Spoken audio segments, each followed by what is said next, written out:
PAP. Of course, Honorable Ebrima Tabora Manneh moom moo nekk suñu guest this morning ñu war a discuss ak moom as always gis-gisam ci réew mi ak surtout fu yëf yi tollu right now moom tamit dina ci ñëw bu baax nañ waxtaan ak moom ci loolu ak taxawaayam surtout ci yëfi parti bi ak yeneen. Honorable once again mu doon mbégte ñu dalal la ci programme bi la of course doo fi gan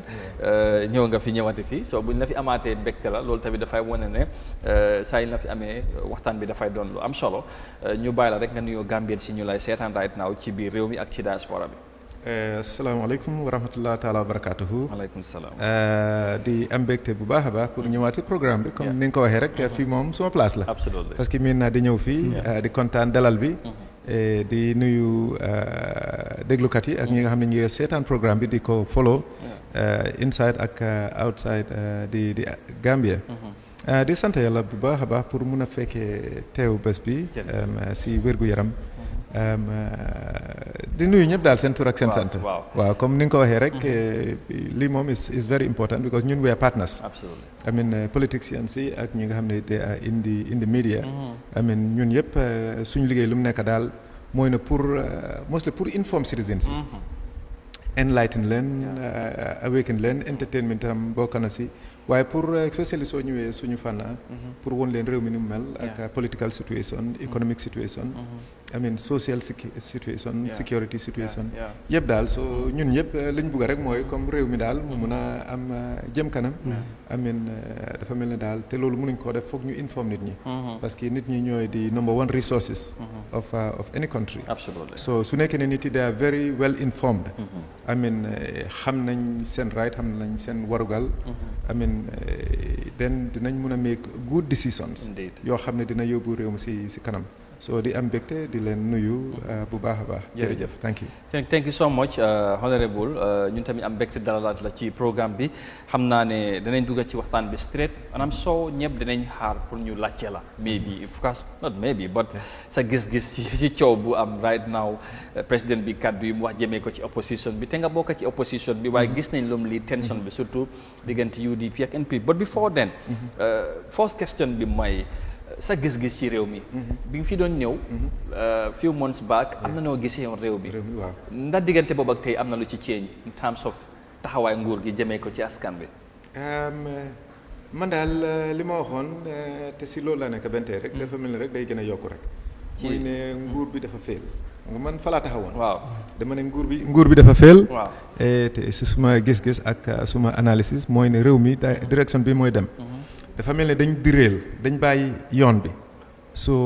nguur bi ni moo doxalinee ak yoon bu mu jël yoon boobu moo munta salvage country bi mooy ne munta génnee réew mi pour ñu àgg foo xam ne fa lañ bëgg a egg mooy ne pour ñu gis jëm kanam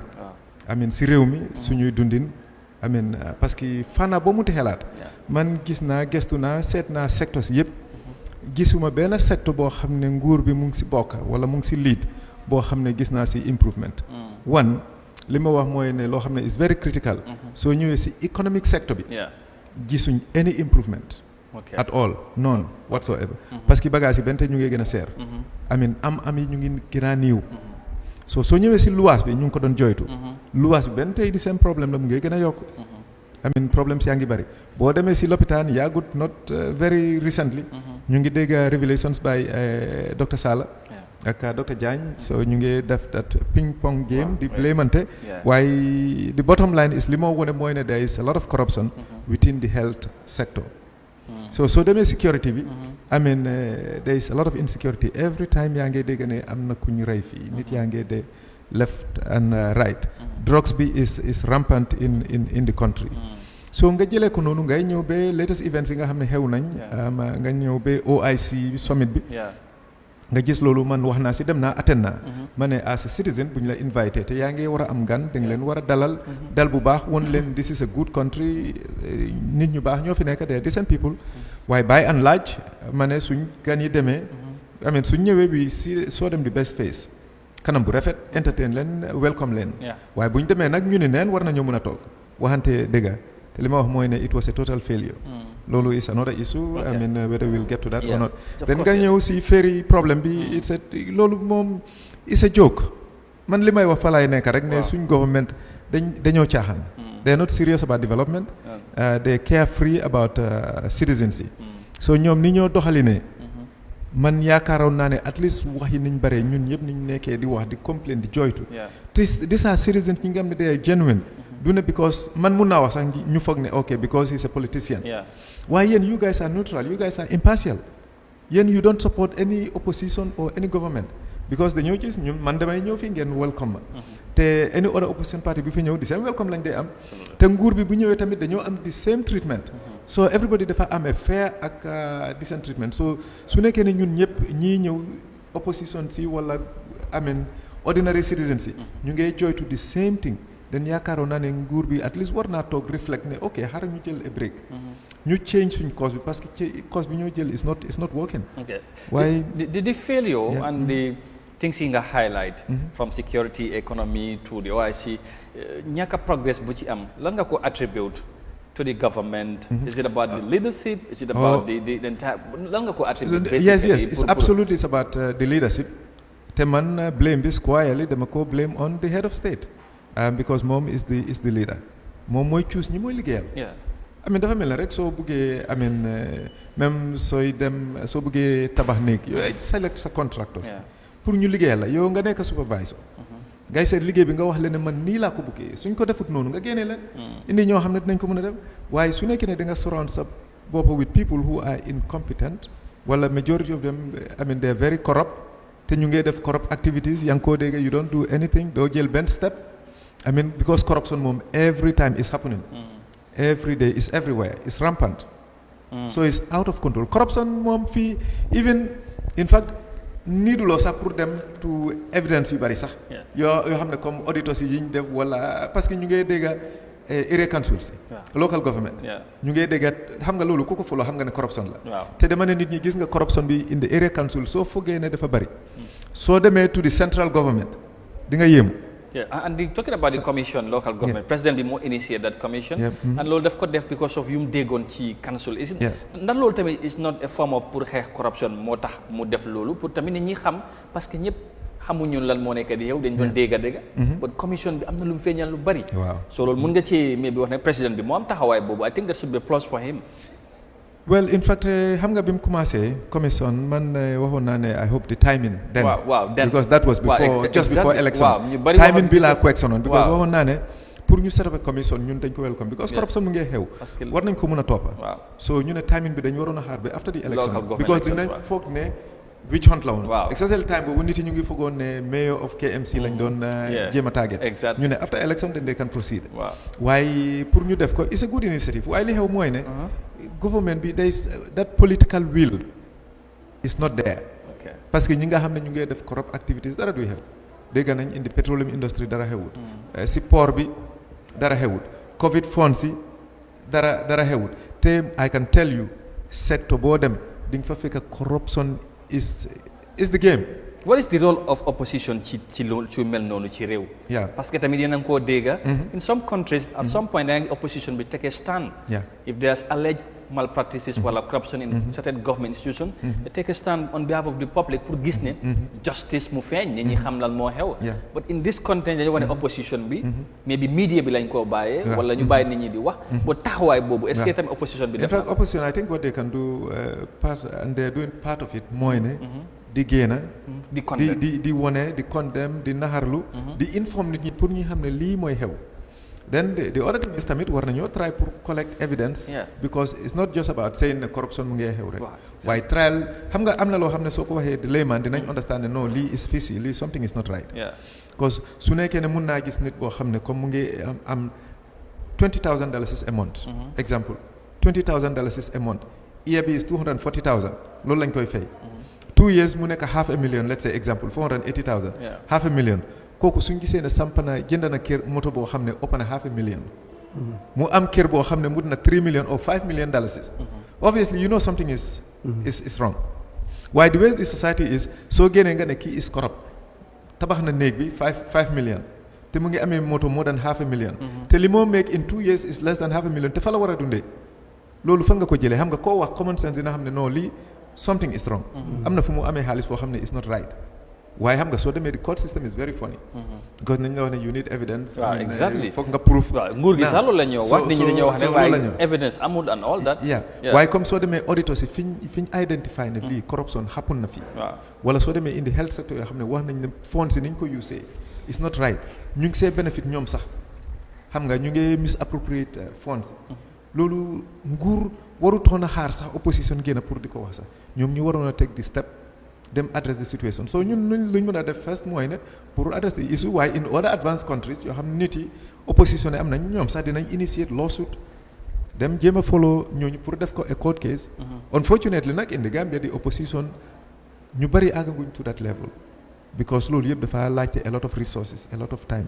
a lot of energy and then you need a lot of evidence te evidence bi pour nga am ko ñu bëri I mean they won't be forthcoming pour jox la ko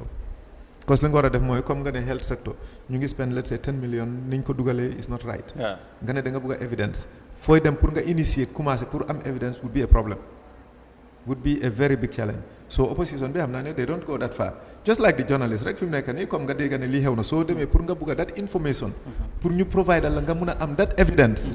mun koo wone doo ko mun a am despite ni am nañ di access information law bi nga xamante ne waaw mu ngi fa waaw léegi-léegi sax da ngaa bëgg a pour interview ay nit comme soo may invité man ma against government léegi-léegi am na ñoo xam ne soo leen invité ñoom dañoo yaakaar ne kii mu ngi bàyyi ñii this plateforme dañ bëgg a pour pour ñuy wax lu neex nguur léegi-léegi nga call leen sax pour bëgg a ñoo ñëw sax dafa jafe so it's a tough time waaye li ñu war a def for a start mooy ne di expose constantly always dañu war a inform nit ñi always because the more ñuy put pressure on them the more ñoom it ñuy think twice dañ xam ne lu ñu def rek nit yi dinañ ko xam te bu nekkut tey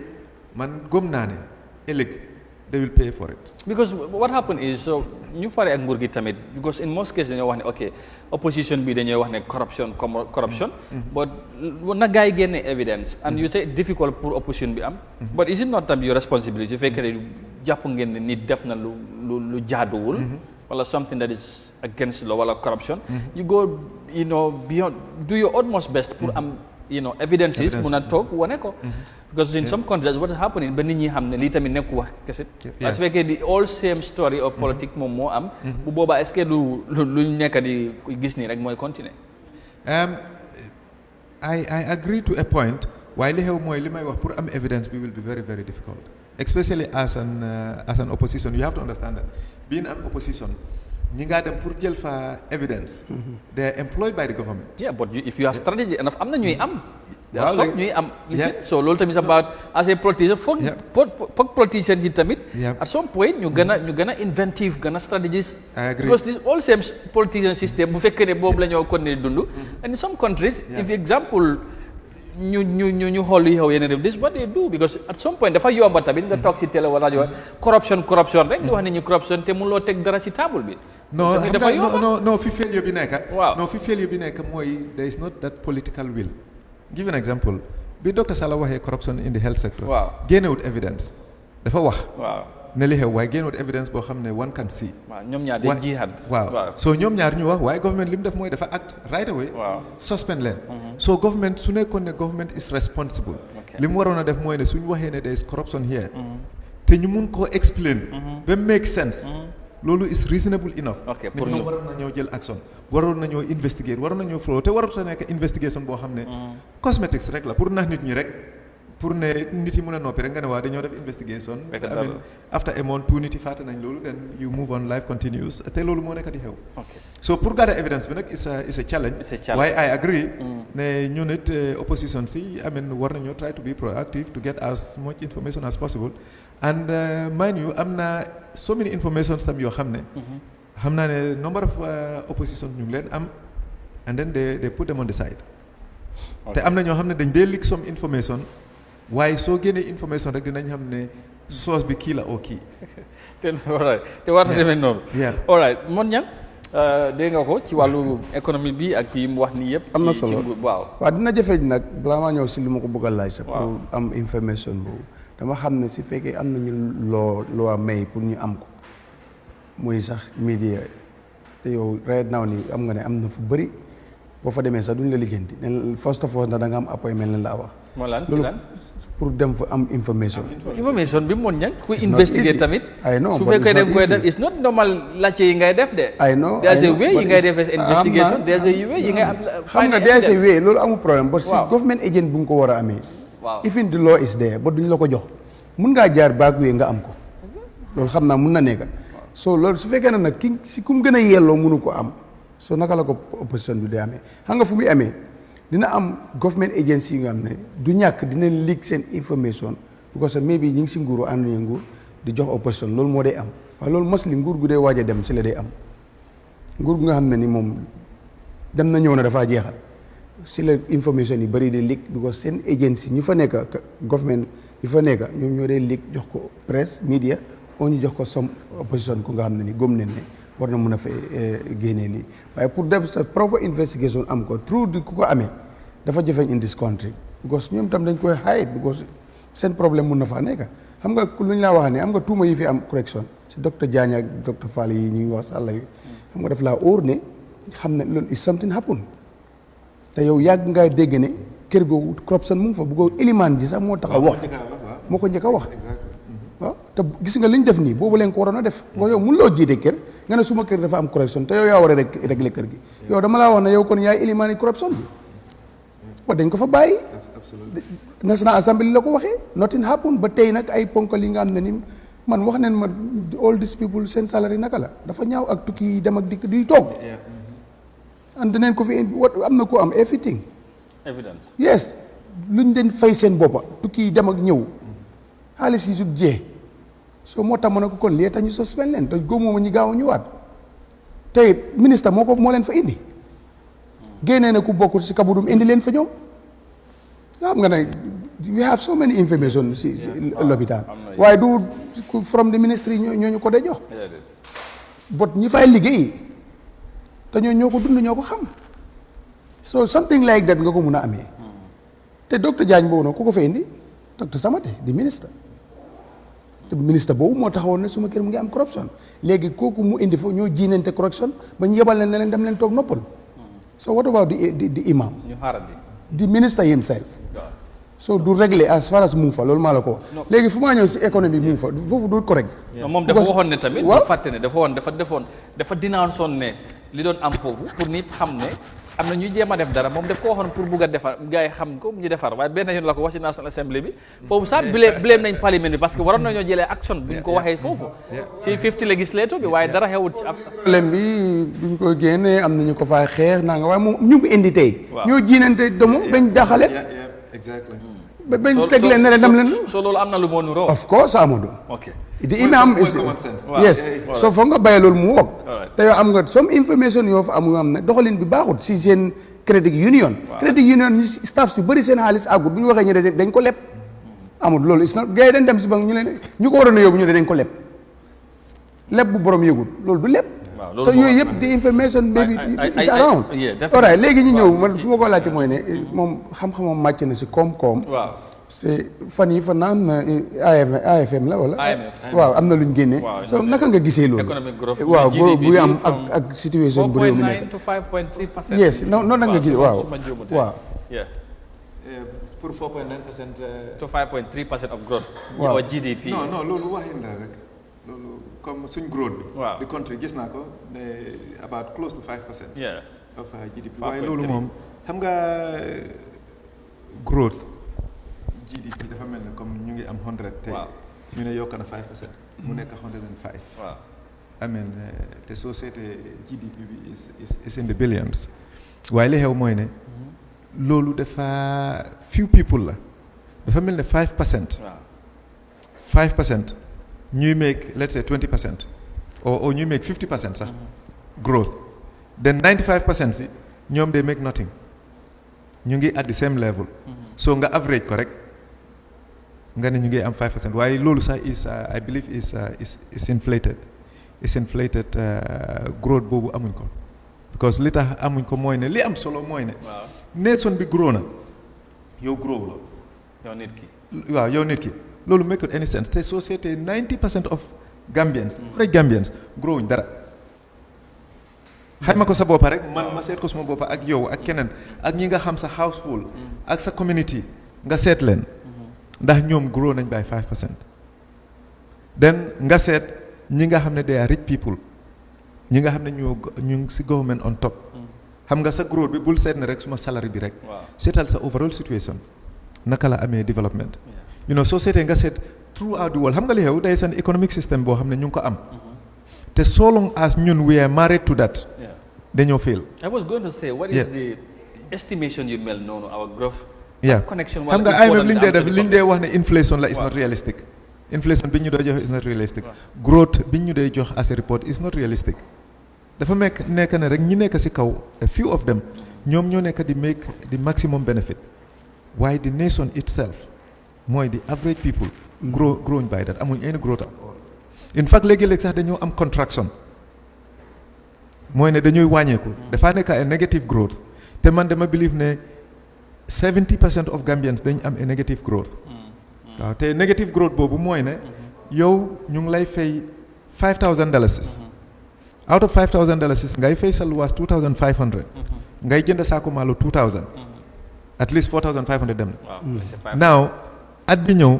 borom kër gi ne la luwaas bi is no more $2,500. is $3,500. saako maalo bi yaa ngi ko doon jënd $2,000 ñu ne la is no more $2,000 is $2,250. so yow obviously yow da nga am contraction because li nga doon mun a afford with your $5,000 munatuloo ko. 5,000 lim doon jar. I mean last year léegi tey mu ngi jar 6,000. wala 7 sax. waaw wala 7. so yow da nga dem down soo gisee nit ñu ngi jooytu ne dëkk bi dafa métti. mooy ne average Gambians yi dañ am a negative growth. so ñi ko make up mooy few business people ak ñi nga xam ne ñu ngi ci government. ñu ngi travel ñu ngi am per diems ñu ngi am allowances ñu ngi sàcc xaalis yi and that is the reality ñu ngi sàcc xaalis bi corruption bi ñooy wax ñoom ñoo nekk di grow. so ñoom la ñoo use rek den IMF report yi tamit. ñoom fan lañ ko inflate rek fu ñu dee sukkandiku ba indi xayma yooyu. xam nga dañoo dem you know these are figures. man ak yow ñooy toog ne central bank joxe na report I mean suñ economic sector finance ministry. joxe na this report and they want to make it nice. I mean te xam nga ñu ngi liggéey ak IMF yi ak World Bank yi. and li may wax mooy ne suñ economic system bi nu mel. so long as loolu lañ accept. ñun ñu continue with that. dañooy fail. Why is it that governments mostly in Africa then they celebrate something like this? IMF give a good figure. Yes. World Bank approve na this, and they're happy. Seemingly, no, and realistically, come no ko is something different on the ground. Yes. More. You know xam nga li xew gis nga ñun suñ educated suñ supposedly educated people. A lot of them they are total failure for Africa. Gis nga Africa dem gannaawam yëpp. lu si gën a bari is leadership ak so called educated people ñi nga xam ne once bu ñu ñëwee dem bañ ne they are educated. li ñuy xalaat mooy ne rek ñoom naka la ñoo grow seen bopp waaye they don't care about the masses because foog nañ ne they are too big than the masses foog nañ ne ñoo gën dañ the masses. they start acting like the West ni mu ñoo sete xam nga economic system bi nañ ko setopee mooy ne bi ñu defee Bretton Woods agreement bi ñu setopee IMF yi ak World Bank yi ak United Nations yëpp mooy ne world bi dañ ko setop in such a way ne the West mooy nekk on top always. ñoom they are the billion people ñoo xam ne they are the golden ñoom lañ def ne the golden billion mooy the West America England France Germany ñoom ñooy nekk on top ñoo control everything ñoom ñooy decide suñ fate ñoo ñëw half of Africa divide ñu so ñoom ñoo nekk on top so economic system bi niñ ko setupee ñun dañu dem World Bank IMF ñu ngay jël boor xam nga ne am na certain countries yoo xam ne liñ dee fay interest ina ya léegi-léeg liñ dee mën a fay duñ dee mën a fay seen interest si seen bor yi bor yi nga xam ne yaa ngi ko jël moo daan 20-30 years. Dégg naa recently. William Ruto bu Kenya. ko denounce. bu mu demee America. di wax ne di World Bank. and IMF dañ war a seetaat affaire bor bi because the rate buñ jox African countries is far more big compared ci interest rate. bi ñu African yi fay ak yeneen réew yi. Europe soo demee ni Europe ou America rate bi interest bi dafa. soo demee ni Europe ou America about 1%. da ngay mën a am. su bëree ba bëri 2%. waaye Africa mu ngi dem 8%. I mean te du am 8% de. te du am 8% gis nga jël $1 million ñu ne la 8%. then $1 million boobu time boobu yaa ngi doon jël $40 nga doon jëndee $1. tey yaa ngi jëndee dollar bi 70. soo xam nga $1 million boobu dafa double almost. bor bi dafa double. soo ñun li xew mooy ne dañ gëmut suñ boppa as Africans it's that simple te suñ jiiti dañoo think because ñi nga xam ne dañ dem man I went through it. te xam nga foog nga clean up. da nga dem si western system bi ñu jox la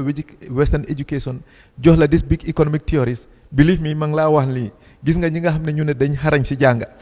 ñu am all these western theories su ñëwee rëy la ak wax yu rëy ak terms yoo xam ne doo ko mën a comprehend sax suñ liggéey si government duñ mën a def dara seet la fuñ mën a liggéey rek dañoo nekk indi government di sok di système waaye mënuñoo taxawal seen bopp même tati by tati tool sax duñ ko mën a manage. it's very sad, it's very unfortunate. So mi xew mooy ne western education bi dañ ñu jàngal ne western system bi ni mu ko setopee nga am a few elites so ñoom banques yi dañoo nekk di communicate ak ñooñu. because ñoom dañ xam ne IMF World Bank léegi-léegi ngay nekk di liggéey sa central bank mu yàgg ñu jël la connect la génne la foofu yóbbu la. ñu ne kii am na international appointment mu ngi IMF mu ngi World Bank mu ngi ADB so the whole system bu ñu la waxee ADB nga ne African Development Bank kan moo ko moom African si ñoo ko moom because ñu ne Africa. wala ñu ne Islamic Development nga fekk ne shareholder si gannaaw Britain mu ngi fa America mu ngi fa Japan mu ngi fa. it's a setup boo xam ne dañ ko setup trap la boo xam ne ñun munuñ see génn. xanaa ñu dem comme suñ boppa ñu óolu suñ boppa xam nga ñun li xew mooy ne ñun African situation bi is very sad you look nga seet suñ leadership yi nga seet the leadership of western countries nga seet African leaders bu toog xoolal rek just recently suñ fii ñun nga ñëw fii suñ Gambia ñu amee président former président pare munta toog in the country nga dem suñ néebo Sénégal former président pare munta toog England Boris Johnson mu ngi fa mu ngi toog Obama mu ngi America mu ngi toog before that Bush mu ngi fa mu ngi toog seen country te su ñooy sàcca lu ñooy sàcca dañ koy emale seen own country duñ ko génnee waaye ñun African leaders yi nga seet leen ñu ngi yóbbu seen xaalis si France ñu ngi England ñu ngi Dubai amen ñu ngi Morocco amen ñu ngi fele ñu ngi xam nga même xam nga ñoom yëpp they are the same because seen mentality mooy soo ñëwee ba nekk président rek waaw xam nga ma ne gis nga xam nga lan mooy ku stupid they are very stupid I'll tell you that they are very very stupid these African leaders most of them are very stupid mooy lan yow ñu jël la ñu ngi lay fay I'll give you an example for the Gambia yow ñu jël la ñu def la a president ñu ngi lay fay let's say ak sa allowances benefits say maybe travel let's say average 500,000 suñ laa fay 500,000 nga make 500,000 a month I mean for société yow ngay liggéey doo fay courant doo fay ndox amul niiduloo fuel health care niiduloo ko yow xaalis boobu soo buggee sax at least 50% of that war nga ko mën a save soo buggee bul may kenn bul dimbale kenn ngay denc sa xaalis nga liggéey boo retire tamit ñu war laa jox benefit boo xam ne is okay yow kenn warut a wax ne yow you are corrupt kon bu nekkee ne gore nga dégg ba pare nga xelaat sa age yaa ngi boori 55 60 years you have less than 20 years pour nekk koo xam ne at least yaa ngi am kàttan mun ngaa def loo ne waaye 20 years bu la desee sa life moom trial nga def loo xam ne lu baax la ba ñi la fal duñ la gën a gore. léegi interesting point xam nga li nga wax ne am na solo trop. waaw dama. 26. waaw so. balaa ngaa dugg ci politique bi. waaw pour affaire yi dama bëggoon a ñëw ak moom. wala ma may la nga waaw dama bëgg balaa politique ma jeexal ak moom ci économie bi. right waaw parce que foofu mu ngi des ok ni dem tabaski bi mu ngi waaj a jot. te seen li ñu ngi doon jooy affaire CFA bi. économie bu kali tamit ñu bari jàpp loolu dafa sonal ñu bari ci Gambien si. jur yi bari ñoo jël ci biti. ci of course ci tabaski ñoo soxla ci biti lay jógee. économie kali tamit loolu naka nga ko jàngatee year in year out buñ tolloo fii CFA bi dafa shoot up nit ñi soona loolu tamit ndax nguur gi war na cee def benn taxawaay surtout central bank because pour ñu régler yu mel noonu ñu bari jàpp ne lii tamit dafa mel ni am na lu ci laxasu ba tey buñ tolloo fii rek Gambien si dañooy sonna bu baax a baax loolu moom niñ nekkee di dem day continuer parce que at bu nekk day xew day repeat itself because li xew mooy ne nit ñi average Gambian askan bi liñ dee am seen aaneen is not enough pour seen dundin so mënuñoo plan leneen xam nga nit ki comme sa life comme li ñu wax Maslow theories of needs comme nit ki bugaam yi amen am na first am na second third fourth fifth first one bi mooy dunda xam nga den am nga dunda den am nga fi ngay dëkka am nga lu ngay sol xam nga comme noonu lay dem am bugga naa am kër den after bugga naa am moto yooyu mujjee la waaye bu nekkee ne basic bi foundation bi li nga xam ne da nga ko need loolu you cannot go without that bu nekkee ne loolu manqué na doo mën a plan leneen man ak yow ñun yëpp dañooy plan ne waaw this year moom xar bi dafa seer mënumaa plan waaye next year dinaa teel a jënd xar waaye li nga am meeg it's not enough pour say dundin soo doo mën a plan pour am xar soo nit ñi soo si situation boobu lañ nekk léegi economic system bi dañ ko hijack moo fi nekk what they call state capture wala elite capture mooy di elites di state ñi nekk si kaw mooy ñoom dañ capture économie mooy niñ ko capture ñoom ak seen associates ak seen partners ak ñi ñu dee jëflante la mooy ne economic sector bi area bii de moom baax na trop bari na profit waaw yow yaay yore loolu dinañ meeg ne yow nga amee loolu côté bii nii dañ ko pàccoo baax na waaw yow nga nekk foofu yow nga yore boobu man area bii man ma nekk foofu man nag ak su may doom wala maag su may xarit wala maag ñi may jëflanteel ñooy contrôle fii yow nga contrôle fële yow nga contrôle ñun suñ fa nekkee ak suñ fa nekkut sax dañ bëgg a contrôle économie gis nga loolu moo xew India China ñu ngi compete Libanese ñëwoon nañ de wee small amuñu woon doole noonu waaye ñi ñëw léegi de too powerful India ak gis nga Europe dañ ñëwoon ak America comme tubaab yi di West dañ ñëwoon divide Africa colonize ko fi mu nekk nii ñi nga xam ne ñu ngi jógee India ak China ak other countries dañ ñëw pour divide Africa te niñ ko livinee rek niñ ko contrôler mooy contrôle suñu économie ni ko xamee rek nga seet suñu business yi nga seet majority of it is controlled bàyyi noonu demee te li xew mooy ne ñoom dañuy target secteur boo xam ne ok area bii nii daal bari na profit ñu ne la ok yow ñu dugal la foofu so ñoom ñu contrôle so loolu moo fa nekk den am nañ suñ few people ñoo xam ne ñoom it ñu ngi fa ñu ànd ak so all right mon yaa ngi bëgg a dugg ci politique bi xam naa ne économie bi kese waroon naa doy suñ waaw parce que am na yeneen boobu rek fi ne bëggoon naa sax mu gis-gisam si semaine bi recent problème bi loolu laa bëggoon a wax sax semaine bi sax just two minutes rek ma aat si tuuti rek gis nga soo demee anyway OIC bi lu ñu wees was a total failure moto yi ñu jënda was a total failure because jënda 100 moto yoo xam ne 6 8 million 10 million loolu moom mënoon ngaa tabax 3000 low income houses even 5000 low income houses si li ñu wax ne half of li ñu spend on the OIC xam nga OIC is another thing then boo ñëwee si semaine bi lii xeex la boo xam ne dafa nekk diggante two groups waaw ñi nga xam ne ñu ngi import locally ñi nga xam ne ñu ngi import locally from Sénégal importer si ñi nga xam ne dañuy ñëw import comme am nañ seen factory nga am local product Salam nga am Gasem then nga am di local importers mainly from Sénégal by the way mainly from Sénégal mostly Sénégal la day jógee exactly te ñoom yëpp boo dégloo seen wax seen interest la gis nga élite si gis nga business people suñoo xëccante rek be very careful bala ngay teel a def decision man I know a lot about importing from Sénégal dama doon génne foofu li gars yi doon wax da ngay jëlee Sococim mu ngi fa Sahel mu ngi fa léegi Dangote tamit mu ngi fa dañ day jëlee foofu naaw li xew mooy ne dañooy indi and comme ciment bi ñoo jëlee Sénégal ñoom seen advantage la pour ñuy indi seen ciment from Sénégal muy ñëw Gambia waaye nag def day help tamit in terms of the cost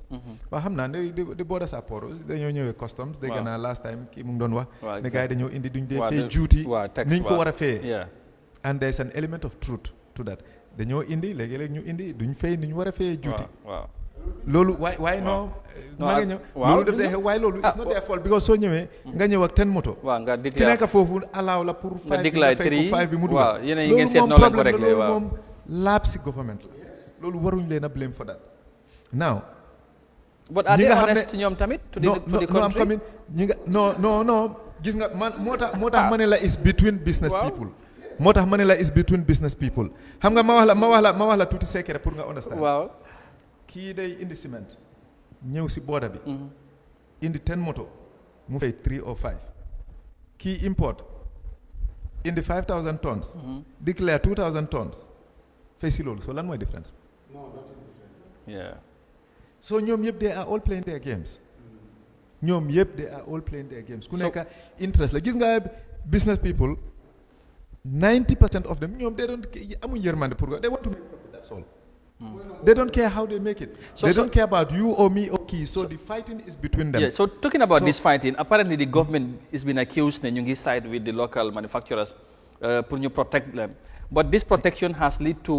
comme skyrocket of price exactly scarcity and skyrocket of price comme li ma lay wax rek mooy li ma lay wax mooy affaire bi there is this elite capture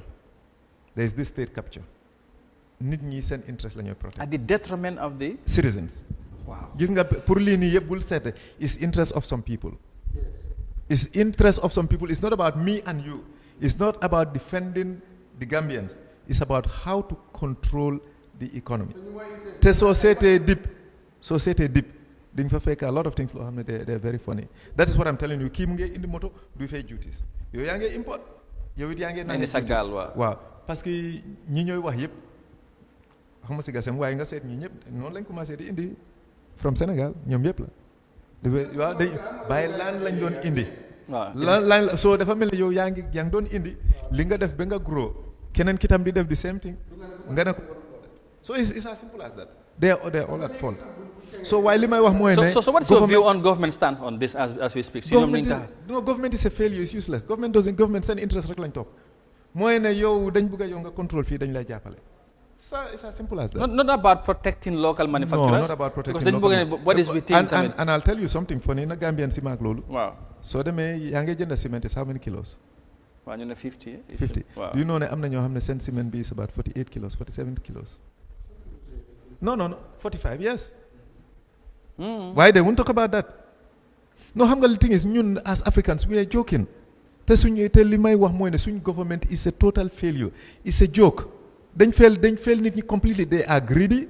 they are corrupt, they are carefree. lépp lu ñooy wax rek bu ñu waxee rek seetaat ko bu baax bul teel a def decisions check ko bu baax ba nga try pour on man avertissement bi mu ñëwee rek dama ko check rek ne ñii because man issue bi xamoon naa ko a long time xamoon naa ne ñuy indi bàyyi laan dañ dee indi 10 moto fay 5 bi du fay waaye xamoon naa ne waaye xamoon naa ne waaw non waaye xamoon naa ne waaye léegi kii indi nag tamit war a declare 10 waaw it's the same. léegi waaye loolu la because da ngay déclaré nga ne ku fay ki nga war a moom xam na ne 10 nga indi de. waaw mooy bàyyi mu jàll da ko ne léegi déclaré naa 3 seetal ni ñu koy liggantee nga bàyyi mu jàll man ma liggante. waaw kon dafa mel ni ñàkk a serious bu maanaam di wax moo fa nekk. ñàkk a serious noonu li may wax mooy ne. xam nga human beings. doomi aadama dañ dee copy dañ dee roy. waaw dañ dee bëgg a roy. bu nekkee ne ki nekk sa kaw sa njiit mooy su ma nee njiit bi from the president ministers nga ñëw directors nga gis koo xam ne yow dëgg kii liñ koy fay ak li muy def mënut koy def te óor na la ne yéen yëpp ay nit ngeen am ngeen xel xam nga ne kii njuuj njaaj rek lay def rek day korob rek day sàcc rek so yow it you'll careless da ngay ne waaw lii moom is the norm te noonu la nag ñi nekk si kaw liñ nekk di def ñi nekk si ron loolu lañ nekk di def ñi nekk si booda bi dañ gis ne ñi nekk si kaw ponkali lii lañ nekk di def soo ñu ne dañoo sa ok man fu ma bëggoon mu daanelee si loolu nga may ma tuuti ma fàttali rek pour ñuy seetaan xëy na am na ñi nga xamante ne ñu ngi soog a yegg si ànd ak ñun ñu fàttali rek yéen a ngi ànd ak Africa TV seen programme bi di Good Morning Africa suba bu nekk dañu ànd ak yéen is exactly 10:33 according to our studio clock and tey suñ guest bi ci jotaay bi mooy di PAP leader di honorable Ebrima Tabora Manneh moom lañ am fii tey ci jotaay bi di waxtaan ak moom ci gis-gisam réew mi ci wàllu économie bi lañ nekk ba léegi te I think buñ toppee économie bi xam naa ne waxtaan bi duñ dem politique parce que xam-xamam foofu la màcc tamit ci wàllu politique bi naka la gisee so first of all fu ma bëggoon mu daanelee si mooy ne rek fu mu nekk nii ñu ngi woon lu ëppat i trox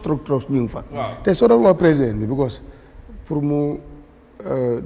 lan leen waroon a teg pour ñooñu as far as dugga si nañ si dëkk bi ba pare te xëy na proper investigation bu si waroon a am ak waajal gi because ñiy jënd yow jënd nga ñu bëri dañ da am déposit sa ko sim ñu bëri seen bonus ñu ngi fa so ndax période bu ñu leen jox pour ñu stop loolu waxtaan ak ñoom ndax am na foog nga ne def nañ ko ni ñu ko waroon a defee and secondly moto yi nga xam ne they are already there ñu ngi waste time ay bagages yi baana leen ndax lan moo si soon sa gis-gis pour président bi tam jël loolu ñi ñëw indi seen semaine bi parce que du mën a nekk foofu rek so lan nga doon te waxal nguur gi tam nan lañ mën a dimbalee ñooñu ba seen semaine boobu ñëw dugg si fekkee ne den la dafay yem mu yem foofu bu fekkee del leen ne ñu jëli seen bonus because ak seen déposit yi ñu am foofu so yan meeso nga fa ne la nguur war a teg pour loolu mu am xam nga affaire bi moom société rek dafa mel ne comme fay out su nekkee ne nit ngi indi gaal nga ne ko da ngay fay $30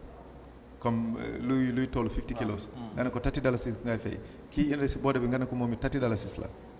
then all of a sudden keneen ki nga ne ko non du $30 la yow da ngay fay 180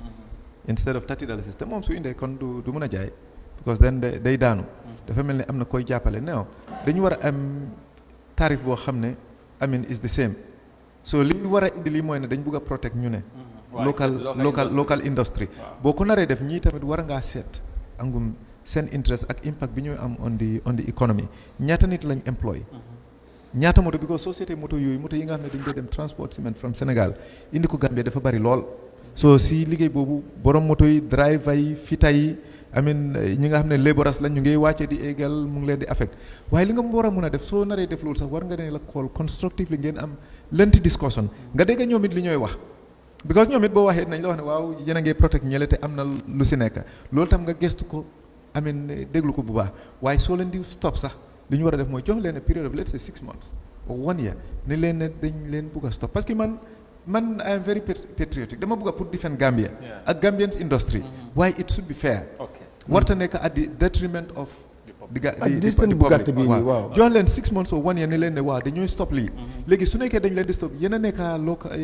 importers yéen ay produce léegi yéen it soo leen producer naka ngeen mën liggéey ak ñii pour ñu am parce que buñ génnee ñi nga xam ne ñu ngi indi ciment buñ ci génnee léegi foog ñu dem seetaat lan la ñooy def so it's a problème te ñu waroon a waajal te xam nga quality tamit is an issue xam nga am na ñoo xam ne ñun daal xam nga am na ciment yoo xam ne they are low quality nga ñun daal there is a lot of things loo xam ne government war na koy def war nañ ko seetaat xam naa ne suñu yoon bii de moom yoon bii yoon OIC bii buñ koy defar Sococim laa gisoon di gars yi di dajji te boo ñii defen ñu ngi fi seen ciment baa so ne li ñuy wax ne Sococim seen ciment bi is low quality am na ñeneen yoo xam ne ñoo ko gën boo leen testé bu baax di nga si gis an issue xam nga loolu propagande la rek moo tax comme nit ki lu muy wax moo tax nguur gi waxee foofu la waroon a njëkkee la ak ne kii yoon bi sax su mel ni Gambie bi leen ko waroon a liggéey nga check ko bu baax ba nga amee good understanding den nga mën a lifin thank you very much léegi dañoo move on quickly ci political issue waxtaan bi parce que time bi dem na of course sànq rek of course you must be aware ne président bi demoon na tour recently ba ñëwaat sànq yaa ngi doon laal about the health sector but dem na inaugurate ak hospitals yu bari ba mu ñëwaat but li coow li yëpp mooy président bi def na loolu yëpp but kaddu yi mujjee wax kerewaat ba mu doon inaugurate di bureau moo instigate a lot of debate within and outside the country among Gambians kaddu président bi surtout lu gën a jur coow li ba tey gis nañ lu ci juru diggante ak moom ak UDP bi arrest am si li mu wax jëmee ko ci opposition bi bitig naar sort of word xëy na yow am na noo ko gisee lu ute ak ñeneen ñi lan mooy si sa gis-gis non man xam nga bi mu waxee ne président bi mu waxee affaire bitigi naar man wax naa leen man suma interpretation ak suma gis-gis den mooy ne rek président comme def doon crack jokes rek ne because boobu façon nit la te moom wax na dégg nañ ko ne moom politique am dafay toog ne opposition si waaye foog naa ne bi mu waxee opposition si ñi mu doon rifaatu parce que léegi-léeg xam nga nit ki su waxee rek di nga xam ne kan lay laal mu ne man damay jóg wax bu rëy su ma woowee wax bu rëy ñoom ñu nekk di toppa loolu buñ si nekkee rek man maa ngi si leneen buñ paree fàtte loolu rek ma waxaat beneen wax bu rëy man noonu laa ko gisee bi waxee waxi naar rek bitiki naar rek dama ne kii is joking am na koo xam ne sax mu ne ma ne mbaadu président déggoon naa ne fan yi mu ngi doon romba suñ boor bi de mbaadu suñ bureau bi la doon wax ma ne leen ne non kii day caaxaan rek day jóg rek nga xam nga nit yi nag seen interpretation c'est different ku nekk nag yow entitled to gisee ko ni nga ko bëgg a gisee ne bitiki naar xëy na UDP la doon wax waaye la ñii ñu ne taalib sax la doon wax te in politics pour ñu ñëw into politics mooy ne politicien tam su gisee opportunity def see capitalize because one dina ko jox coverage dina ko jox exposure nit it nañ ko yëg so waaye ñoom it seen interpretation nañ ko gisee mooy ne daf doon wax UDP wala taalib la doon wax loolu is dem waaye xam nga NPP ak UDP moom rivalry bi is not only about politics now it's a real rivalry seen diggante dafa mel ne man noonu laa ko gisee because ñoom i neen dañoo nekk di cookuloo even bi ñu waxee ne président mu ne nit ñi nañ xeex comme ni tamit comme ne xam nga bu demee xeex moom ñooy nguur bi na leen di fen waaw man bi waxee ma ne leen ne président man bi ma ko doon xam bi mu doon dem school ba wàcce school musta xeex du xeex kat day wax rek dafa bari wax bu rëy rek waaye li mu war a def mooy ne li mu war a gëstu mooy moom kilifa la te kilifa nag booy wax ba nit ñi commencé ba te politique fi mu nekk ni is very sensitive te nit ñi dañ koy jël tout personnel te we are getting close to election 2026 ba pare gannaaw loolu sax waaye moom kilifa la gis nga kilifa war ngaa mën a jóg sax nit ñi xam ne yaa ngi jóg waaye booy def war naa seegaat waxam yi seet li muy wax loo xam ne at least du indi differences wala misunderstanding among people. Yeah. So ñu ne nag ñooy mature rek. dem above his level. su nekkee ne moom ñu ngi gis ne moom because man ni ma ko jëlee personally dama gis ne kii is a failure is a joke. All right. So man I wouldn't even waste my time on that. man li ma gën a yitteel mooy ne resources bi mu jël di ko spend on the top loo xam ne waroon nañ koo mën a dugal ci feneen. bureau yi mu wax ne bil na leen 8 bureaus fan la jëlee xaalis boobu because xam nañ ne du salary. waaw non ñu ne political party bi ñoom ñoo ko def. party supporters and well wishers ñoom ñoo ñëw. waaw gis nga waaw lifin ko. gis nga li ñuy wax xaalis bi that has nothing to do with government. non xam nga loolu moom dañuy wax ne du xaalisi nguur. waaw gis nga ma wax la président tey. waaw mbaa du xaalisi ku nguur dooleel itam. non président tey ku ko may xaalis tey sa interest moo tax. yes du bëgg réew man maa ngi fi man opposition la. te mun naa la wax ñi nga xam ne ñu ngi dégg ne ay borom doole lañ am nañ xaalis torop kenn jógewut kontaanut ne ma maa ne kontaan naa de am mu ngi nii. te yaa ko $5 mu ngi nii jël ko nga yokk ko sa politique. parce que yaakaar nañ li nga wax at least nit ñi yaa ngi at least awaken nit ñi. waaw dégguma ko te dégguma yeneen parti yi tamit ñi nga xam ne wax nañ ne li fi nañ waaye xam nga président bi jox la ñu ubbil la comme government ubbil la an opportunity pour bunta rek comme li ma wax rek ñu jox la bunta nga meeg fa million nga meeg 10 million 20 million nga may leen 5 million I mean obviously loolu naxaate rek la. xam nga loolu moo fi nekk mooy tax ma ne la state capture ak elite capture mooy ne damay seet yow bunta bi bari na profit bari na xaalis yow ñu jagleel la ko ñu jox la ko yow nga yore ko nga koy doxal ngay meeg sa million nga tabaxal ma lifin is in direct form of corruption. Okay. So waaye comme ñu ne tabax nañ 8 bureaus. waaw bureau yi nga check bureaus yi soo demee nga dem across the country di nga gis police stations yoo xam ne bureau of sitting government NPP moo gën certain police stations moto yi ñu am moo gën certain moto yi nga xam ne police yi ñu ngi leen amee. wala military security ñu ngi ko amee. te I'll tell you just recently. my own sister. mu ngi feebar ñu yóbbu ko Ndembaan. mu dem si lopitaan bi pour ñu jël ambulance was a problème. dañ toog de we waiting for a very long time xam nga ambulance bi mu ñëwee ñaata nit lañ fa dugal 5. benn ambulance 5 nit di leen squeeze. because ambulance mënut a am yéen mënu leen a am ambulance for an entire community. ambulance yi ñu ngi manqué soo demee si kaw bi da nga gis koo xam ne day omba pour mu dem benn tey is happening in this country. Today in 2024. bu ñu am ambulance. where are the ambulances yu mu joxe woon parce que every community. waaw every community. 2021 ambulance ak all that. mais ambulance yi ñëw nañ motul 6 months sax ambulance yi ñu bari sax am na yoo xam ne sax ñu ne paan nañ comme xam nga li may wax ñun we have misplaced priorities. government li mu war a def nekkut di def loolu for the country. ñoom the party is building itself ne nga am bureaus everywhere nga jënd di laan nga tabax very expensive maybe a few $million. police stations yi am na ñoo xam ne ñu ngi in very bad shape amuñ moto yu correct waaye soo demee indi bureau am na is it not comparison based is it normal because this is about government ñu war a def government am na budget allocated to different ministries whatever but this is about politics and political party like any other political party and politicians ak militants well wishers yu nekk ci parti bi bugg a parti bi ñu ne ñoom they want to learn from mistakes of the former ruling parties APRC maybe PPP nekk nañ ci for 20-30 years mënuñu amee single bureau bi nga xam ne dañ ko moom so they want to learn from that mistake and their intention is pour ñu nekk ci nguur gi for another 100 years exactly possibly so ñoom dañ bëgg a paral seen bopp so is that not something li nga xamante ne ñu war leen koo nangul as a political party d'accord mu loolu because APRC si nekk ne amuñ doon ay bureau ba tey initiative bi police station yi bari si ñoom ñoo ko fi indi waaw but loolu is about government waaw ok you don't talk about APRC as a political party or a government lu ma gëm mooy ne waaw government tey li ñu nekk di jooy sécurité rayante within 4 weeks or 3 weeks ñaata rayante nga fi dégg te loolu at ba at la nga ko daan dégg so loolu fekkee ne loolu yow toppatoo loolu nga dem toppatoo sa bureau parti wala sa parti you don't attribute that loolu non amul balaa ngay toppatoo sa parti toppatoo réew mi tax parti bi taxaw ak réew mi nga am ne ni niti parti sa parti bi nit yooyu ñu nekk si kaaraange tey mun naa am victime si yëpp am na si ñi nga xam ne DA NPP so balaa ngaa taxawal NPP taxawal réew mi muy strong ne police station yi am moto am lu ñu war a am sécurité bi baax is better than NPP bureau mu baax NPP constituent chairman ñi nekk si jàmm den police bi amuñ moto. that's not correct. yow président Barrow président bi ngay waxal wala président Barrow head of NPP ngay waxal. loolu laa gëmul nag head of NPP président Barrow benn rek la. ñaar du ñaar. is a party leader. non man loolu moom gëwuma ko. gëwuma ay parti leader léegi. dafa am ñaari xaar waaw léegi nag daf leen sol non man loolu gëwuma ko nag loolu ñoom ñoo ko de difa di indi lii bu NPP bi ko xam nga li problème bi dem fi léegi nga ne président bu NPP wax ko naka su du noonu police ñoo laa jël si ñoom xamul bu NPP ñoom président Barrow leen xam kon loolu du dëgg président Barrow benn rek la mooy di president of the Republic of the Gambia soo fi demee naam président NPP wax ko fi naka su du noonu lu teggu lu am na ni loo am may la ko duñ ko xoolee nag bu NPP la wax de président bi rek lan la war na nga wax kon loolu boo ko divaay itam nekku fa ba dem na ñëw ne mooy ne man lu ma gëm mooy ne toppatoo réew mi taxawal réew mi moo gën nga taxawal parti parce que yow parti bi boo demee si loxo keneen laa ne waaye réew mi te si loxo keneen te réew mi moo jur parti bi jur la na réew moomu nekk si good condition bi foo parti bu am ambition la nag honorable ñu ne dañ fa bëgg a nekk yow comme noo ko waxee ñu ne 100 years pour réew mi bugg a la rek nag xam nga nit ñi nag bugg a la rek parce que li xew mooy ne bu nekkee ne nit yi dañ la fal pour nga liggéeyal leen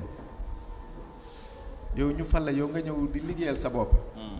xam nga nit ñooñu dinañ am fayda yaakaar naa nit ñi dinañ am fayda dinañ xam ne lii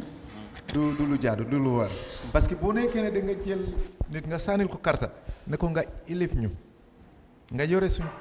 koom-koom bu nekkee ne moom koom-koom boobu lu si gën a bari daf koy jël pour développer boppam pour moom mu continuer di fi nekk ak ay nitam yéen ngeen nekk si coono yéen a war a gis ne loolu war a continuer ñun nag foofu fa la ñuy waxee ne balaa ñuy développer NPP dañu war a développer di country gis nga soo seetee développement moo tax ma ngi lay wax boo seetee développement bi li ñuy wax ne comme ñu ngi jox report ne Gambia grow na by so much nga seet bi NPP formé nga xayma ko ak government mooy réew mi nga seet réew mi lu mu grow ak NPP lu mu grow di nga gis ne NPP grow na 10 times more than the country 10 times as a party 10 times more than the country nga seet yes parce que NPP nga seet ki fa nekk biñ ko sànnilee carte fi mu toll woon ak tey fi mu toll is 10 or 100 times more than li mu amoon balaa mu doon nekk balaa bi mu nekkoon président ak tey fi mu toll am na maybe more than 100 times li mu amoon léegi bi mu formé di parti bi li mu am si moto li mu am si bureau ak li mu mun is 10 times more than li average Gambian bi mun. waaye loolu soo waxee ñoom dañoo ne parti bi si boppam ñoom seen. non li xew mooy ne xam nga dañoo yaakaar ne parti bi and the state and the two should be separate. waaye bu nekkee ne da ngay jël resources of the state ngeen koy mun a am di ko xaajaloo di grow di parti loolu dafa nekk at the expense of the masses. parce que li ma lay wax mooy ne bu nekkee ne ambulance bi ñu ngi koy jooytu police station si mënuñoo am moto yu doy soldats yi mënuñoo am moto yu doy waaye the party can have enough bureaus fi ñu mun a dëkk as their offices. yaa ngi leen mun a fay to is not an issue ñu ngi mun a am moto bu leen doy. waay kon yow da ngay caaxaan rek. all right léegi final one maybe balaa ñoo dugal garme ci newspaper bi rek mooy ndax nga gisee ok président bi wax bi tey situation bi fu mu mujjee. arrest nañ ci kenn Ebrima Diba of course from the UDP ba tey police bi charge nañ ko sedition ndax loolu yëpp mënoon naa ñàkk. non waroon naa ñàkk mën a am xam nga li thing is nit ki liñ laa criticize te président sax man li ma dégg même ñu ne kii li mu wax loolu moom dafa jarut sax pour arrest borom gis nga man li may wax président yaas up to 2026 am na 2 years ak lu tuuti moom li mu war a def mooy ne mu bàyyi defante bi mu continuer si liggéeyam gis nga liñ ko sant moom su defee loolu mu try pour bàyyi a good legacy te di one thing loo xam ne président bi wala government bi ñu ngi ko amoon mooy dañ doon wax ne is tolerant loolu lañ doon wax man loolu rek laa gis loo xam ne area boo xam ne mun naa wax ne at least is good is fair mun nga leen a jox at least a pass mark dañ doon wax ne they are tolerant mooy dañoo accept criticism nit yi mënoon nañoo wax duñ disappear waaye bu nekkee ne loolu boobu rek nga am loo xam ne could be a good legacy bu nekkee ne commencé nañ di dem di arrest nit ñi di téye nit ñi pour waxi politics parce que lii waxi politique rek la lii affecté dara naan comme président si tooyam moom wax na kii ñëw na tontu bàyyi ko rek dinañ ko fàtte waaye xam nga suy arrest nit ñi rek dafay tax coow yi bari wax yi bari amin division si bari soo def ko jarut man li ma leen a wax mooy nag waa ji nañ drop charges nañ ko bàyyi let him be free muy wax lu mu bugg a wax waaye téye bi moom is not good for him is not good for his legacy is not good for his party and fu ñu munti dem eventually li ñuy def rek mooy bàyyi ko rek. all right maybe we will finalize li ñuy def rek mooy bàyyi ko rek. All right, maybe we will finalize bu ñëwaatee si yow and we will conclude about political tolerance ci réew mi parce que tamit ñu bari jàpp ne tamit xëy na yenn réaction si tamit waaw. parce que taux bi. donte la wees na si ay résultats su bëri waaye. you know. def na si développement yi am solo. waaw lopitaan yu bëri tuddee ko ñu am solo. waaw waaye tey dafa mel ni waxam ni sul na. njëriñ yu am solo yooyu nga xam ne def na ko. parce que nag dem na ñëw na ak lu munti demee. lu ko taxoon a jóg am na solo parce que Sali Kañe si dëkkam ak fan naa ne fu mu tuddee Jim Fatma noonu. waaw maa ngi doon xaar sa esaw dina am ñu tuddee benn Alaaji Tabora Manneh tam. soo yooyu noonu yëpp waaye waxi yii nii tax na sul na njëriñam lu nga xam ne ni moo taxoon mu jóg te lu ko taxoon a jóg is something important lu baax si nit ñi la waaw. loolu lu déggu la. ni mu ko waxee rek lu déggu la lu tax mu jóg mooy ne mu ne pour ubbi clinique yi wane yoon yi. waaw dem na si femmes yi sax femmes yoo xam ne dem na seeti leen. tuddee ko tamit ñi nga xamante ne. waaw tuddee na am waaw vice président Assane Moussa Kaba. waaw tuddee na Assane Moussa tuddee na yaayam tamit. amee ne dem na si tool yi. waaw. tuddee na Sérif Moustapha Diba in Sali Kañe. xam nga gis nga bu emoon foofu. moo tax xam nga njiit wala kilifa. président fi mu nekk nii am na yoo xam ne passé na ko léegi moom mooy kilifa réew mi mu neex ñu ak mu naxari ñu ak ñoo xam ne sax mut nañ ko bàyyi. wala ay sëriñ dañ koy téye moom mooy seen kilifa. soo war naa xam ne kilifa la soo suy wax waxin bi tam moom war naa try fi mu nekk nii bu nekkee ne gis na ne bu waxee foog ne dafay crack jokes dañ koy misinterpret kon war naa wàññi jokes yi. wala mu xam ni mu ko defee. war naa gis ne kilifa la muy wax comme kilifa waaye man li ma koy ñaan mooy li mu war a try pour def. fi mu nekk nii. loolu dama koy ñaan always dama koy wax all the time ne lu ko dese na try mu bàyyi a very good legacy. I mean loolu rek moo koy njëriñ de du ne su amoon sax $10 billion in the bank. su amee 100 properties ay kër believe me balaa 10-20 years du ko njëriñ dara. li ma miin mooy ne du ko njëriñ dara parce que dafa fekk mu ngi over 70. du lekkal su wetu du mun a lekka bu ko rek. néegi sax du leen tal xaalis bi du ko tal so li may miin li tax may ne African presidency they are very stupid. nga sàcc xaalis bu doon jeex sa réew ba ñëpp xam ne da nga corrupt nga invest ko si yoo xam ne du laas yow nga lekka 10 years after 10 years rek mënatuloo dara doo mun a lekka bu correct doo mun a tëdd loolu lañ war a seetaat la soo war ngaa bàyyi sa xel ne waaye man daal ñii lay liggéeyal soo yéenay daal daf koo jarul. all right jërëjëf honorable Ebrima Tabora Manneh mooy suñ gan gi tey ci Good Morning Africa dégg ngeen kaddu mu wax ci gis-gisam ci politique bi ak kaddu yi nga xamante ne of course si président bi la jógee ko dem ci opposition bi moom ni mu ko gisee ak réaction ba ci am ba ñu gis ci am yëpp incha allah dinañ ñëw ñu dem ci newspaper review bi finally and then ñu wala ñu wax honorable mu tàggatoo Garmi ñu nuyu la baax naka suba see. maa lay fay Amadou maa ngi nuyu mbër di nuyu suñu gan gi Ebrima Tabora Manneh di kontaan bu baax si moom di nuyu itam ñu ñuy seetaan rawatina ci pàcc bu mujj ci li gën a fës ci yéenekaay. jërëjëf su ko defee ñu bàyyi la rek nga ñëw ci li gën a fës ci yéenekaay tey. jërëjëf Amadou noonu lañ koy defee li ñu xëyee tey saa bu ñu xëyee ñun tamit noonu la ñuy fexee di leen ko daal di digtal bokk na ci nag yéenekaay yu bëri yu ñu am muy ci biir réew mi ak ci biti réew ci biir réew mi am nañ fi Foria di Standard newspaper di Point newspaper waaye ci biti réew tamit ci réewum Sénégal am nañ fi Les Échos ak Enquête muy ay yéenekaay yu tukkee ci réewum Sénégal waaye bàyyi ci say wóomi tànk dañ koy dooree ak suñu yéenekaay yi réew mi bokk na ci bi ñu koy njëkkee muy di Standard newspaper moom xëy bind lu am solo ci xarxanam bis ko defee rek ñu ëñ ko xool bu ci njëkk buñ rek njëkkee ci biir yéenekaay boobee di Standard bokk na ci kii di lawyer Ousseynou Dabo di njiital langu UDP gi ginnaaw ba nga xam ne ñu ngi doon janoog taskatu xibaar yi ci altine ji ñoom nag daal dinañu yëkkati ay kaddu jëmee ci njiiti réew mi ngir mu génn leeral ci rek lu jëm ci ne dafa am ab pàkk boo xam ne jox nañ ko moom ngir njiiti réew mi boo xam ne jox nañ ko na ci génn rek indi ci ay leeral yéenekaay bi di Standard xëy indil ñu ko ne rek am na pàkk boo xam ne daal njiiti réew mi lañ ko jagleel te moom sax dafay waajal lu jëm rek ci biir retire fan lay rek amal li nga xam ne mooy président am ñoom nag ñuy daal di xam ne njiiti réew mi na génn indi ay leeral ci loolu ñu wax ci leneen Amadou ginnaaw ci rek fukki fan ak ñaar ci weeru setumbar ci atum ñaari junni ak ñaar fukk ak ñett muy 2023 ki nga xam ne mooy kii di Ousseynou Bojang moom mu ñu tuumaal ne moo soqi woon ci kaw ñetti alkaati muy rek ay police ba ñaar ñi faatu ci kenn ki gaañu woon ci kenn nag ci ñi ki nga xam ne moo ci dund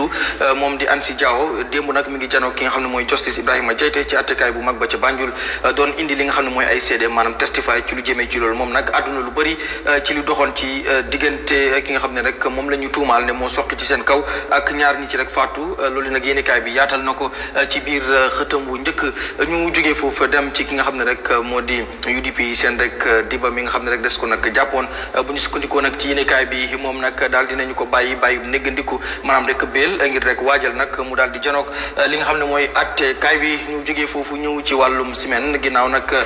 coowul ciment bari na fi lool ci digganteeg ñi nga xam ne ñooy manufacturier yi ak ñii daal di rek import ki nga xam ne nag mooy yor wala sax mooy managing director bu jaawel ñoom nag daal dinañu xam ne jaawel mën naa rek daal di cover lu toll ci juróom-benn weer lu jëm rek ci semaine ci réew mi te nag duñu ko rek daal di ñàkk moom nag indi na leeral ci loolu ndax am nañ stock bi maanaam ñu ngi ko rek daal di denc fenn amul dañuy tëj li nga xam ne mooy yéenekaay boobu di standard ubbi point moom itam xëy na bind lu am solo ci xar xanam gis ko defee rek ñu ëñ ko xool xët bu njëkk buñ ci àndal moom it mu dikkaat ci Jaa Oil waaye nee na Jaa Oil def ne daal am nañ capacité bi maanaam mën-mën gi mi ngi fi ngir rek ñu mën a daal di supply muy xelu ciment ci réew mi ba mu daj yëpp maanaam ci réew mi képp mën nañ ko rek daal di dajal ci lu jëm rek ci wàllu ciment xam naa dañuy tontu tuuma yi nga xam ne ñiy import ciment teg nañ ko ci seen kaw ci seen tële ñu wax leneen Amadou ci ab jëya ju xew ca Saare Bojo foofu nag jëy ju rëy fa xew ndax nag lu toll ci juróom benn ci rek ay tutànk la ñoo rek la géej gi daal wala sax dex gi daal di rek jël ba ñoom daal xam naa ne mujj nañ fa ñàkkee seen bakkan Amadou ñu daal di jël beneen xët ci biir yéenekaay bi ki nga xam ne rek mooy ministre of trade ki yor rek bànqaas si nguur gu yor wàllu njaay meeg njënd mi ci réew mi daal dinañu nguur gi ci boppam daal dina ñaax jiyaar yi muy makkaan gi yore wàllu li nga xam ne rek mooy galak maanaam taxe ci réew mi ngir rek mu teggi lépp lu jëm rek ci wàllu taxe yoo xam ne dañ koy teg ci jur gu ñuy rek daal di dugal ci biir réew mi ñu teggi ko ngir rek waajal li nga xam ne mooy tabaski bu ñu rek daal di jëm nga xam ne ña ngi amagul xar ñu wax ci leneen kii di Ousseynou Dabo ba tey ci lu jëm rek ci li nga xam ne mooy redeployment maanaam rek toxal bi nga xam ne nguur gi toxal na ko lu toll ci juróomi regional governors ci réew mi fii ak seen i toxo maanaam députés moom mi nag daal dina xam ne li nga xam ne moom lañ yóbboon foofee ca atte kaay ba ngir rek ñu daal di koy kii moom Ousseynou Dabo daal dinañ ci xawal rek waaye nag luñ ci xamal bi yoon nag ndax dañuy continuer am déet ñoom nag des nañ ci rek waxtaan ngir rek daal di dakkalaat li nga xam ne mooy mbir mi ñu yóbbu woon rek ci yoon foofee Amadou ñu tëj ci yéene kaay boobu ubbi li nga xam ne mooy Foria moom xëy bind lu am solo moom itam ni ki ni ko rek point defee ak di standard mu indil ñu ci nga xam ne rek mooy Yakumba Jeete moom bi nga xam ne atte kaay bi daal dina ko rek ragg setal ko bàyyi ko ci lépp loo xam ne rek ñu ngi ko daal di toppee ñu dikkaat ci ba tey ci li nga xam ne rek mooy deployment bi nga xam ne nguur gi def na ko muy toxal bu mu toxal lu toll ci juróomi regional governors ak seen i tofo moom kii di Ibrahima Sankare moo ko rek siwaloon la Foria nag di ñu xamal ne ab yuutoon la rek nguur gi def ginnaaw ba nga xam ne UDP yóbbu nañ leen rek ci yoon ci lu jëm rek ci doon challenge li nga xam ne mooy legality governors yi ñu rek daal di tabboon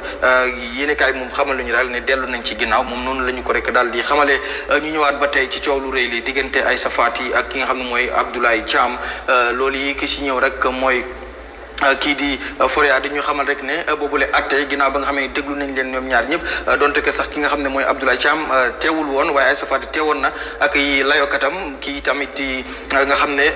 mooy ay kii di Abdoulaye Thiam ay layokatam teewoon nañ daal dinañu nag dàq li nga xam ne mooy atte bi ba rek ajjuma bu ñu rek daal di dëgmal ñu sukkandikoo ci rek yéenekaay boobee Amadou dañuy tëj yéenekaay réew mi dem nag ci réewum Sénégal ubbi yéenekaay ya fa nekk ñu njëkkee ko ak enquête moom it xëy na enquête lu am solo daal di ko taf ci xarkanam gis ko defee rek ñu ëñ ko dikk ci kii di Bah Diakhaté bokkoon ci fi nga xam ne moo di ci nguur gi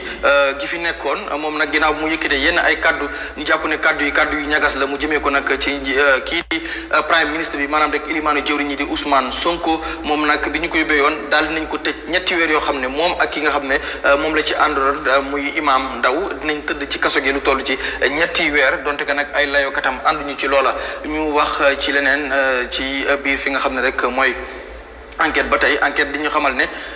diggante Diomaye ak Sonko ci lu jëm ci wàllu waxtu daf leen xocc maanaam rek time ndax nag ñaari weer yoo xam ne rek sans grâce maanaam rek ñaari weer yoo xam ne yërëmuñ leen ñu ngi dal ci seen kaw li ko waral nag bokk na ci diggé yu ñu diggé woon du man ñoom ñoo ko wax mi ngi nii diggé yu ñu diggé woon ci bu ñu ñëwee ci ñaari weer lu ñuy def bokk na ci lu jëm ci réforme yu ñuy def bokk na lu jëmoon ci itam yenn diggé yoo xam ne defoon nañ ko ci muy electoral promises yoo xam ne dara mataluñ ko ci ñaari weer yi waxuma ko ñoom ñoo ko wax mi ngi nii ndax nag damay bañ ñu yónnee ma fi ab lettre madame wuy ji ñu waxaat ci leneen les échos la ñuy dem ci yéenekaayu Sénégal yi ba tey ñu daal di koy ëñ xool bu ci njëkk bokk na ci Madiambal Diagne di ab taskatu xibaar bu mag ca Sénégal daal dinañu freeze li nga xam ne mooy account am yi maanaam rek account yi muy liggéeyee ci groupe am bi daal dinañ ko rek bloqué moom nag état bi mu ngi koy topp bii mooy ñetteelu journaliste yi nga xam ne rek Ousmane Sonko ak Bassirou Diomaye Faye jàpp nañu leen ci ba ñu ñëwee ci ñaari weer ak léegi. jërëjëf ci leeral bi jaajëfal la bu baax a baax ci leeral bi xam naa ne comme waxtu bi daanaka xooj nañu dañ lay bàyyi rek ci kanam yi nga dikkaat gën a faram-fàccee mbir mi ca la ci xibaar yi. waaw baax na kon ñu bàyyi leen ba benn waxtu jot ba tegal fanweeri simili ñu indiwaat xibaar yi ci nu mu gën a yaatee gën a leeral lépp incha allah. jërëjëf. sa ban. waaw teg na taxi si xaar yi waaw loolu rek lañ def. exactly waaw yaa soo xaw ma nag laaj ngeen ko mbiru redeployment bi nguur gi def ginnaaw bi UDP file case ak waaw mu bëggoon moom mu xëy na dina am lu mu ci wax ci nguur gi li mu def noonu nga baal ma rek Amadou mu jël benn 2 minutes rek tontu si loolu mooy xam nga government bi dañ appoint on 5 regional governments and deputies so bi nguur UDP jëlee loolu file case ne dafa illegal pour ñu appoint leen ndax process bu ñu jaar yëpp war du yoon léegi nag bi ñu file case boobu muy dem ñoom li ñu bëggoon mooy code bi mu déclaré wax ne kii boobu noonu baaxut ñu leen appointé so nguur gi nag balaa loolu yëpp di si am ñoom dellu nañ ginnaaw appoint redeploy ñooñu indi fa ñeneen ñu yees loolu ban analyse ngay def si loolu. waaw yaakaar naa li tax ñu def décision boobu rek xam nañ ne yaakaar nañ ne case bi duñ ko win dinañ luus mooy nguur bi dina luus te dafa war a save face. bu ko wane ne nguur bi opposition bi yóbbu na ko koot luus na so moo tax mu jël jéego yooyu gaaw amin move leen pour make sure at least court bi xëy na case bi mun a stop waaye dañu amee good case. waaw opposition bi UDP bi ñu demee pour wane lii amin because constitution bi loolu la wax so ñoom waroon nañoo nekk civil servants waroon nañoo am certain level of amin qualification ak certain position in the government pour nga def leen lifin deputy governors ak governors so ñoom sax gis nañ xam naa ne dañ leen advice so from the attorney general ak chief justice na waaw am nañ a very good case. but UDP nga wane even the redeployment also. waaw redeployment bi tam waroon nañ koy seet bu baax parce que ñi def tamit DPS most of them dañ nekk ay politicians rek ñoo xam ne dañ doon support the government so ñu appoint leen ndax am nañ that qualification ndax am nañ what it takes pour ñu mun leen a def sax ay DPS is questionable. so loolu tamit gars yi waroon nañ ko seetaan ñoom daal foog naa ñu jël leen yóbbu leen foreign service or some other places daal fu ñu leen mën a attaque wala à des political bureaus. advice leen am from the chief justice or si ministry something like that ndax ñooñu tam léetuñ nga nekk si nguur président appoint chief justice appoint minister of justice ay judges ngay ko seetaan muy dugg si naka su dul noonu ba code bi di dem nga door koo waxal ndax loolu tam li muy ñuroo benn mbir mi la rek. yëpp benn mbir mi la rek li ma dafa mel ne lii sax is ongoing. lii since 2017 things like this were happening. so xam naa ne léegi la ko opposition bi tamit raise pour ñëw with the issue because dañoo jël politicians appoint leen def leen governors. it's been in existence for a long time. waaye léegi mooy ne rek a real responsible government. I mean at least mistake yi mel nii moom waruloo koy def. waaye mooy ne rek comme nguur bi dafa wane ne daal dañ carefree torop so dañ war a at least te su ma waxee nguur cabinet bi ak ñi nga xam ne ñu ngi within the system. I mean war nañoo feel comfortable pour advise government loo xam ne decisions yoo xam ne. mu ngi ko def is not favorable wala dina leen affect later. bu ñu seet seen position rek waaye nañ advise the government to do what is right. so te léegi am nañ nag léegi-léegi nit yi dañ dee feel too comfortable. with their positions. nga xam ne yeneen advice da ngaa yaakaar ne soo ko defee rek dafa government bi daal du ko laaj. all right. léegi finally honorable lan ngay tëjee in terms of kon ma waxee the political tolerance what advice bi nga mun a joxe to the government to the opposition because tension bi dafa mel ni commencé na high te fu ñoo jëm fii ak 2026 am nañu ragal ne mbir mi mun naa dem ci kanam te mosoon naa dégg ngay wax ne fi mon programme foog tamit am tolerance des sanawuyaa bi nga xam ne suñu biir ñu dugal ko ci politique bi parce que si la bokka léegi tamit ñu understand loolu but yenn réaction yi ak yenn kaddu yi surtout social media bi daf di agressif ba nit ñi dañ xaar ragal te am na benn report bu wane ne in case tamit président Barrow bu taxawee mais bi fo taata mun naa indi beneen tension ndax nga gisee te gars mi dañ jàpp ne tamit ñëpp xam nañ ne loi bi may na président Barrow pour mu taxaw so yooyu yëpp na dana taxaw what would be your advice on that basically soo mënee conclude on that ñu ñu tëj waxtaan waaw pour wax rek mooy ne ñun yëpp muy di government wala oppositions I mean interest yi Gambia lañ war a jiital not our individual political parties wala even our ideologies bu nekkee ne jiital nañ Gambia fas dëgg te ñu miin ko I mean yaakaar naa ne problème yu bëri duñ bëri so te ñi may advice ñu start ko mooy di government parce que ñoom at least ñoo yore réew mi tey I mean ñooy mun a def certain decisions let them be tolerant te président di woon na fi political dialogue oote woon na loolu so li ñuy wax ak ni ñuy jëflante na nekk make sure ne mu nekk interest yi réew mi so opposition ne tamit war nañoo bàyyi suñ xel ñu nit ñu make sure ne ñu promote peace even where the government lu mu def is not right wala jéem nañ ñoo tooñ ñun nañ leen am na area yoo xam ne dinañ war a muñ am na certain things nag bu ñu la ko defee di nga xam ne dañ laa pousse at the corner foog nga react waaye yéen yoo xam ne daf koo jarut sax jarut di ko fàlle sax man comme ñun li ñu wax mooy government su nekkee ne wax na dara tu ñun directly or indirectly bu nekkee ne wax rek la ak xaste duñ leen fàlle sax dañ leen a téye rek excuse la so nañ jiital réew mi daal seconde nañ leen acceptante parce que ñu xam ne gis nga division baaxut suñ diggante te baaxut si réew mi te ku munti nekk I mean in government tomorrow li ngaa bëgg a mooy na nit ñi ñëw together so nañ ko commencé ñu def ko léegi daal gis na benn Gambien daal nañ énelante jaama ñu énel réew mi jaama I mean thank you jërëjëf ci honorable ci ñëw bi ak ci kaddu yi mun ñañ ñu gërëm la yow tamit time bi jeex na xam naa ba suba insha allah si moom tam ñu jaajëfal ko bu baax